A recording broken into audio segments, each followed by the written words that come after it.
An announcement from the chancellor catches the district by surprise. We have more on the developing story coming up.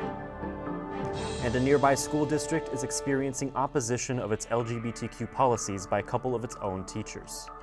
Learn more about it in our in-depth report. And it looks like we could be seeing some rainy weather this week. We'll give you the details later in the show. Newscene starts now.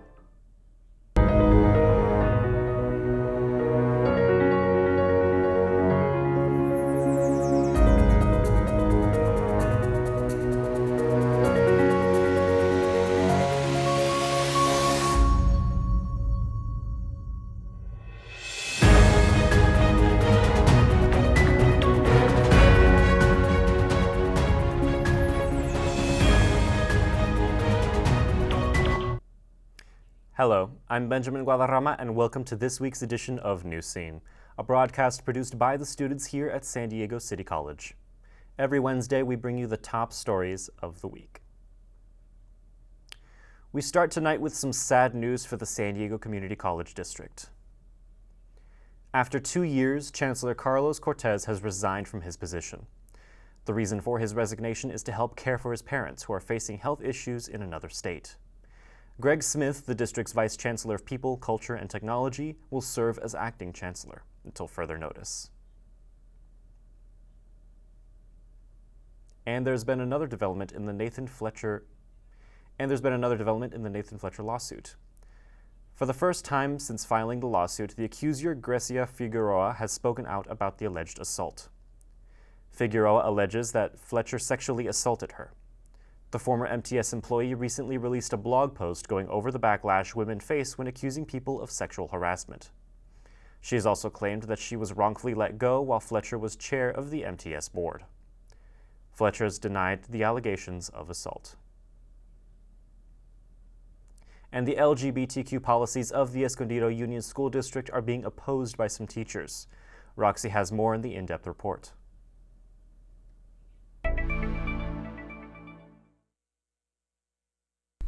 Thanks, Ben. 2 teachers are looking to challenge the Escondido Union School District over treatment of transgender students. A lawsuit was filed to the San Diego Federal Court by Elizabeth Mirabelli and Lori N. West of Rincon Middle School. The lawsuit concerns how teachers refer to their students and what is communicated to parents. District policy states that teachers are to refer to their students with their chosen name and pronouns in the classroom environment. In addition, teachers are not allowed to disclose the student's identity to their parents. The lawsuit alleges that this practice is unconstitutional and endangers the child. This is not the first time this year California school districts have been challenged on their LGBTQ policies. California Assembly Bill 1314 sought to accomplish similar goals of forcing out a child to their parents. However, the Department of Education and LGBTQ activists have argued that concealing a student's identity is the safer option. People, especially LGBTQ people, their biggest support system could be at school. They could not have a supportive household, and I was lucky to have support. In 2021, the Board of Education put out a letter outlining a need to respect those who come out and protect them from discrimination. Concerns lie over the fact that a given house may be unwelcoming and even unsafe to youth who come out as LGBTQ. Back to you, Ben. Thank you, Roxy. I'm interested in seeing how things unfold for the district. And Imperial Beach is taking the beach sewage issue to the national level. The mayor of IB is calling on the U.S. Secretary of State to declare a state of emergency due to the sewage from Mexico. The beaches in Imperial Beach have consistently been contaminated, leading to closures and affecting tourism. Additionally, residents are concerned about their health as pollution can lead to an increase in illnesses. The city is requesting immediate action to resolve the issue. And we have some bad news for Metrolink and Amtrak riders. Train services between San Diego and Orange County will remain suspended due to debris falling repeatedly onto the tracks. The city of San Clemente, Orange County, and Metrolink are working with geotechnical experts to determine a solution to clear the track for safe operation. At this time, there is no known date for the reopening of the affected lines. And after lots of talk, the Writers Guild of America has decided to go on strike. Yesterday, writers dropped their pens and picked up their signs in front of Streaming Giants headquarters in demands for better pay. The first shows to be hit by this are late-night shows like Jimmy Kimmel Live, The Late Show, and SNL, which have now all gone dark. The strike could affect up to 12,000 shows. We will have updates on the strike as the story unfolds. And you might want to check up on your bank account. The California Department of Financial Protection and Innovation seized First Republic Bank, making it the third bank to fail in just 2 months. Most of the assets of the San Francisco-based bank were sold to JP Morgan. Bankgoers will have full access to their money, and First Republic branches will become Chase Bank branches. This makes it the second biggest bank failure in United States history. And find out what American rock band is going on tour for the very last time. We'll be back after the break. Hey world, I have a quick message. It's about safe driving. All right, let's go. Anytime you're driving, have the seatbelt buckled tight, both hands on the wheel and your phone out of sight. When not in your hand trying to text somebody back, because if you do, your car might get smacked. The moral of the story, just put your phone down. The people on the road will stay safe and sound. Put your phone down, put your phone down. People on the road will stay safe and sound. Yeah.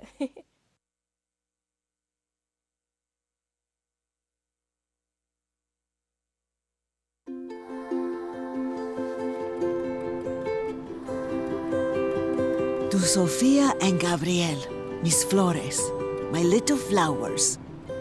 Even though these old knees can't follow on your adventure to the forest today, these flowers represent my love, so you can take me with you wherever you go, near or far. These stitches and threads join us together. Me, your mother, and both of you. And wherever you see a flower, a bird, a beautiful tree, know that my love is with you as you bring our colorful stories to the world. Make the forest part of your story at a park near you. Find one at discovertheforest.org. And welcome back to Newscene. And your water meter may be getting a tech upgrade soon. This month, San Diego will be redeploying its smart water meter program. The move will allow customers to monitor their water usage and get alerts in real time.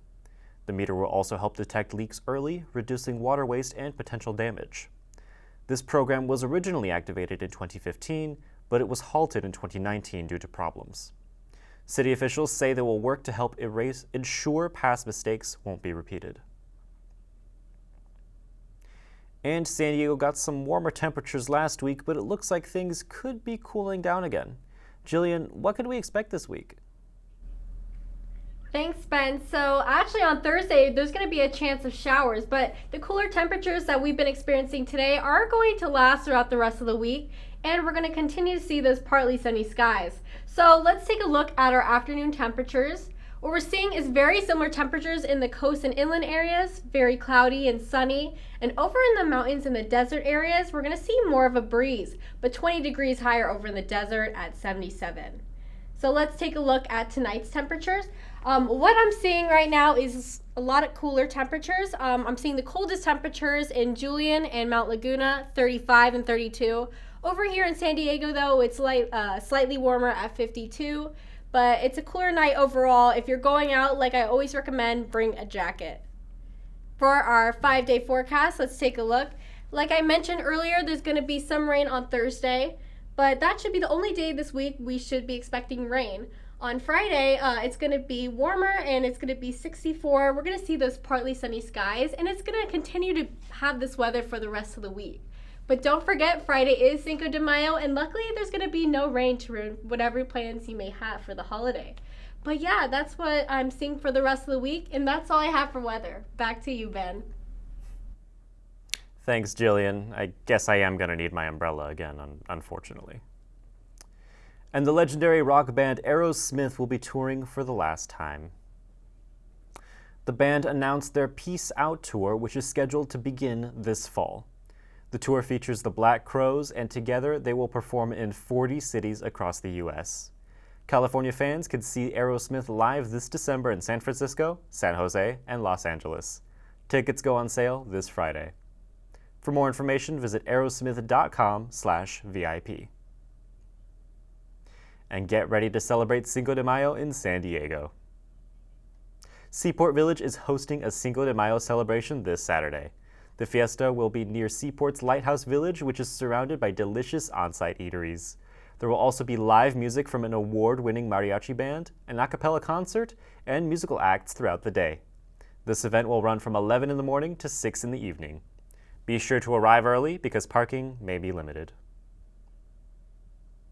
And there's an exciting update on the bald eagle Murphy, who's been fostering a baby eaglet for the past month.